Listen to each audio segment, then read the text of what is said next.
Hi friends, நாம் இன்று பார்ப்பது இட்லி தோசைக்கு ஏற்ற இட்லி பொடி.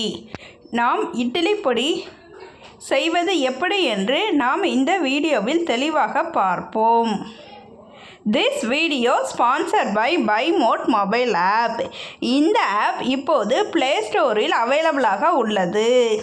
இந்த ஆப்பை பயன்படுத்தி நமக்கு தேவையான மளிகை பொருட்களை வாங்கிக் கொள்ளலாம். நாம் இட்லி பொடி செய்வதற்கு தேவையான பொருட்கள், நாம் எந்த கப்பில் அளவெடுக்கிறோமோ அதே கப்பில் தான் நாம் எடுக்க வேண்டும். 1 கப் கடலைப்பருப்பு, 20 to 25 வத்தல்,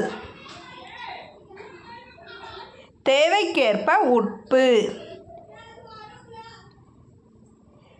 சிறிதளவு கருவேப்பிலை,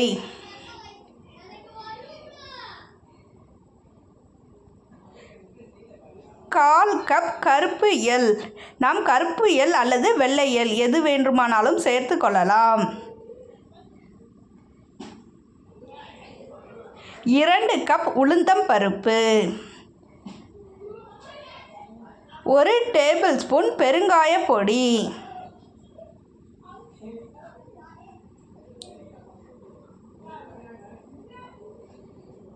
நாம் இப்போது ஒரு கடாய் வைத்து கடாய் நன்றாக சூடேறிய பிறகு நாம் முதலில் கடலைப்பருப்பை கடாயில் வைத்து மீடியம் தீயில் வைத்து நன்றாக வறுத்து எடுத்துக்கொள்ள வேண்டும். நன்றாக வறுத்து எடுத்த பிறகு நாம் அதை மற்றொரு பாத்திரத்தில் கொட்டிவிட வேண்டும். அதன் பிறகு உளுந்தம் பருப்பை போட்டு மீடியம் தீயில் 10 to 15 நிமிடங்கள் மீடியமாக வறுத்தெடுக்க வேண்டும். அதன் பிறகு கருவேப்பிலையை சேர்த்து நன்றாக வறுத்து எடுத்துக்கொள்ள வேண்டும்.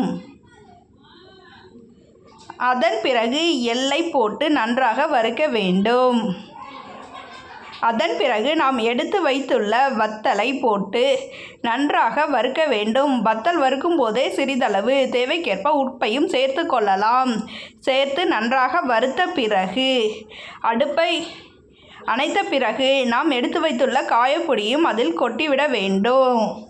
இப்போது இவை அனைத்தும் நன்றாக ஆறும் வரை நாம் பொறுமையாக காத்திருக்க வேண்டும். அதன் பிறகு ஒரு மிக்ஸி ஜாருக்கு வத்தலை மட்டும் முதலில் சேர்த்து கொள்ள வேண்டும். அதை மட்டும் ஓரளவு கொரகொரவென்று அரைத்து எடுத்த பிறகு நாம் எடுத்து வைத்துள்ள மீதி பொருட்களை நாம் சேர்க்க வேண்டும். சேர்த்து நன்றாக அரைத்து எடுக்க வேண்டும். அவ்வாறு அரைத்து எடுத்தால் நமக்கு தேவையான இட்லி பொடி ரெடி.